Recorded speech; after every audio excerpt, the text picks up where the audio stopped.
Kalau aku mati esok, ada tak anak yang di dalam rumahku ini boleh mendoakan kepadaku setelah aku mati? Dia bila kita pergi kubur bapak kita, ayah kita, kita dah Assalamualaikum, maka dia dengar dan dia tahu anaknya menziarahinya. Orang yang di alam barzah, dia tahu amalan tu siapa yang hantar. Jadi kita ni tahu mak ayah dah meninggal, aku kena jadi baik ni sebab aku mungkin tak sempat buat baik pada mak ayah masa kat dunia. Aku mungkin tak boleh bagi duit yang banyak kat mak ayah dulu, tak boleh belikan apa yang dia nak, tapi ini masanya untuk aku nak buat baik. Sebab alam barzah, doktor, kita akan duduk lagi lama kat alam barzah berbanding kat dunia. Contohnya Nabi Muhammad SAW, para sahabat, mereka hidup 60 tahun, 70 tahun dekat dunia. Tapi para sahabat dan Nabi telah hidup di alam barzah sehingga ketika ini berapa lama? Dah 1400 tahun dah. So alam barzah adalah alam yang seterusnya. Dia macam ada kehidupan. Dia tonton jangan ingat alam barzah ni duduk kat kubur, termenung, ngangai. Ada satu kehidupan. Bukan, dia adalah satu kehidupan yang lain di alam barzah. Yang lagi lama. Yang lagi lama daripada dekat dunia, yang di alam itu tiada lagi ibadah yang boleh dilakukan. Tak ada semayang lagi. Tak ada bacaan Quran lagi waktu tu. Yang ada apa? Yang ada adalah amalan-amalan yang diterima oleh orang yang masih hidup. Maknanya mak ayah ni dia boleh brag tau. Dekat alam barzah dia akan boleh brag macam orang yang di alam barzah, dia tahu amalan tu siapa yang hantar. Contoh kan, anak mak tu ada 5 orang anak. Dulu dia sayang kat anak sulung ni sebab anak sulung ni bagi duit banyak. Dia memang benci anak yang bongsu ni sebab anak bongsu ni jenis belajar tak pandai kan, duit tak banyak kan. Jadi dekat alam barzah dia boleh saksikan siapakah anak dia yang baik. Rupanya yang tak suka itulah yang hari-hari hantar yasin kat mak ayah. Hari-hari hantar sedekah, pahala bagi makan anak yatim orang miskin. Waktu itulah, kalaupun kita tak sempat jadi anak soleh-solehah di dunia, sempat lagi untuk kita jadi anak soleh dan solehah ketika ibu berada di alam barzah. Bagi ahli keluarga kita yang sudah pun mati, bagi mereka yang duduk di alam barzah pada hari ini, mereka ini yang berada di alam barzah pada hari ini, mereka yang duduk di alam kubur pada hari ini, seumpama seorang manusia yang sedang lemas di lautan, hanya menunggu pelampung mana yang datang, pelampung itulah dia akan pegang. Hanya menunggu siapa yang datang nak tolong dia, ketika itu dia akan bersyukur. Dia tak boleh nak buat apa-apa dah bila lemas di lautan. Begitulah mereka yang duduk di alam barzah pada hari ini. Mereka hanya mengharapkan satu doa daripada orang yang masih lagi hidup. Mereka yang mengharapkan satu ibadah, satu doa, satu peringatan daripada orang yang masih lagi hidup.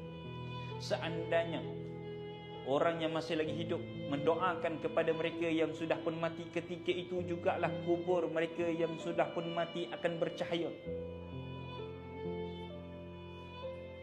Ketika mana kita mensedekahkan Al-Fatihah kepada datuk kita, ketika itu kubur datuk kita akan bercahaya. Dan pada momen itu datuk kita akan tahu, doa ini datang daripada cucuku, doa ini datang daripada anakku, doa ini datang daripada suamiku, doa ini datang daripada isteriku. Ketika itulah kata para ulama, kubur-kubur lain akan bertanya-tanya, kenapa kuburnya bercahaya? Kerana dia memiliki satu keluarga yang sangat baik. Kerana dia memiliki satu kawan-kawan yang ingat akan kematian dia. Setiap kali kita sedekahkan Al-Fatihah, setiap kali itulah kubur orang yang kita sayang akan bercahaya. Dan setiap kali itulah dia tahu pahala ini datang daripada mana. Orang yang sedang berada di dalam kubur seolah-olah seperti orang yang sedang lemas di dalam laut, menunggu-nunggu doa daripada kaum keluarganya. Bila ada kaum keluarganya yang mendoakan bagi dia di alam barzah, bagi mayat itu terasa lebih berharga daripada dapat dunia dan isinya. Kalau kita anak yang baik, selalulah berdoa untuk ibu bapa di alam barzah. Kalau kita berkesempatan, ziarahlah kubur kerana Nabi suruh pergi. Kalau kita jauh tak apa, duduk beri salam, Assalamualaikum ya abi wa ummi, salam sejahtera atas kamu wahai bapa dan ibuku. Kemudian bacalah apa yang mudah dari Quran, bacalah. Kenapa kita baca Quran? Turun rahmat. Mudah-mudahan rahmat itu ditumpang sama ibu dan bapa. Lepas baca Quran, maka kita berdoa dan istighfar. Besok di alam barzah kita akan tunggu akan hadiah daripada anak-anak kita.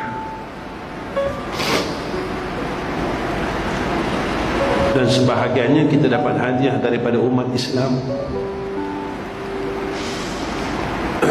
Tiap-tiap hari kita tunggu hadiah ya malaikat. Mana hadiah daripada anak aku? Kita duduk sorang-sorang dalam liang lahat, dibiarkan oleh anak-anak yang pernah kita peluk. Mereka sakit, kita bangun. Mereka susah, kita gadaikan barang kemas kita. Mereka makan lauk tak cukup, kita tahan perut kita. Kita tipu anak kita. Ayah dah kenyang, kamu makanlah.